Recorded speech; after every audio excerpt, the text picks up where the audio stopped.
সময় এখন আছে, ধরো ধরো ধরো ধরো। আমার সময় নেই, 10টা বাজে আমায় বেরিয়ে যেতে হবে। কি হচ্ছে চেংড়া মামার কি কথা, 10টা বাজে না গো, আমাদের এই ঘড়িটারও যেই অবস্থা ওই ঘড়িটারও বিশ্বাস করছো না? এইদিকে দেখো, এখানে কটা বাজে?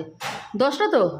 ছেলেদের ঘরে চলো চলো চলো চলো চলো। সকালবেলা কি শুরু? এইদিকে দেখো, এইদিকে দেখো কটা বাজে?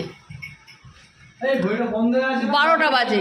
তার মানে বুঝতে পারছো না আমাদের সময় ঠিক চলছে না ঘড়ি ঠিক চলছে? দুটো, তুমি একদম ঠিক কথা বলেছো। হ্যাঁ, দুটোরই পেন্সিল ব্যাটারি আনতে হবে। তুমি তাড়াতাড়ি রেডি হয়ে গেছো, এখন সবে 9টা 5 বাজে। উচ্ছে আলুটা ঝপ করে কেটে দাও, ভেজে ফেলি, খেয়ে দিয়ে বেরোতে পারবে। কি রান্না কি করেছো? রান্নায় দারুণ খাবার আছে, তুমি দেখলে মন খুশ হয়ে যাবে তোমার। নিচে চলো, দেখতে পাবে, দেখলে মন খুশ হয়ে যাবে। উল্টো পাল্টা কিছু হয়? কেন উল্টো পাল্টা হবে গো? তোমার জন্য আজকে খাওয়া দাওয়া সারপ্রাইজ মানেই তো বাসি বেচকো।